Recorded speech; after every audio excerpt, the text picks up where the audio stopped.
Hey! Hey! Hey girl! Dwi yma I roi tips I chi ar steiliau y tymor sydd wedi cyrraedd ni'n barod sef yr Hydref. Dwi am ddechrau yn eitha syml a trafod y lliwiau dwi wedi cnesu atyn nhw.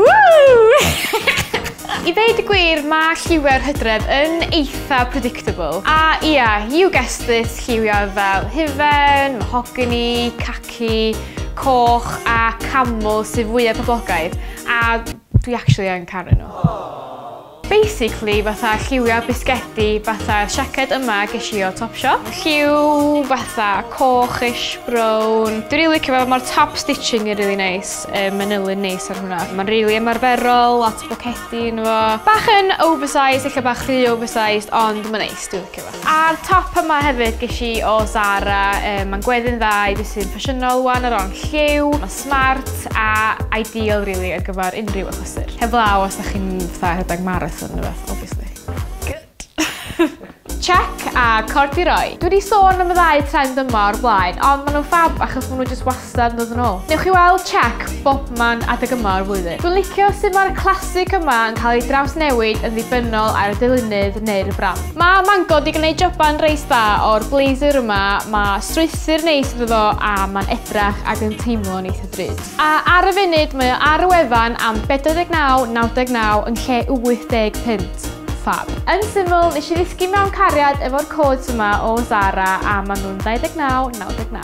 Trend y tymor heb os ydy'r animal print ac yn enwedig croen neidr a print lleopard. Fel arfer, dwi'n rili un sy'n gwisgo lot o animal print. Dwi'n meddwl fod yn siwtio fi gymaint am yn gallu siwtio bobl eraill, ond mae yna stwff rili neis allan ar y funud. Dyma siaced sexy o Zara, snakeskin, fig ofs. Dwi yn licio fo, mae'n edrych yn rili pwerus, mae'n denu sylw, ond mae'r siap yn eitha rhwystredig. Da chi'n methu rili disgwyl I snakeskin fod fel lycra, ond mae'n dal rili cool ddo.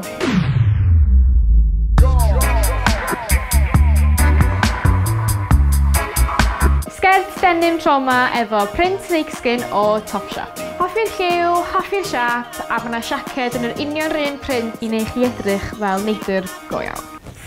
Na, sgyn hynna dwi'n brych, ie. So ni'n rili talu mwy na £20 am hwn, so mae £32 amdano fo yn eitha drud. So Ishel, mae rai mi gyfadda dwi yn caru'r trend yma. Mae gen I 2 bar o glistlysau, y 2 o ASOS am tua £8 yr un. A mae gen I spectacles hael, rhain oddi ar Depop am £10. Dwi'n gwisgo nhw lot, nhw wedi greu yma gan fod nhw'n ymarferol, yn ysgafn ac yn neis I wisgo yn ystod y dydd a'r nos. Bag yma o Zara, cute ond bach yn drud I feddwl mae mond darn bach o blastig ydio a mae'n £30. Top tip! Ydych chi wedi bod yn gwario yn sales diwedd yr ha a ddim I siarad am flwyddyn nesaf I wisgo nhw? Wel, dwi wedi. Ges i'r jumpsuit denim gwyn yma o Topshop am £15. Oedd o fod yn £42 famgan. A dwi am wisgo fo yn yr Hydref efo'r top llewis hir yma gesio Mango am £15. Am fwy o syniadau am steiliau'r Hydref, cerwch draw I mwrdd Pinterest a mae'r links i'r dillad I gyd o dan y fideo. Ta-da!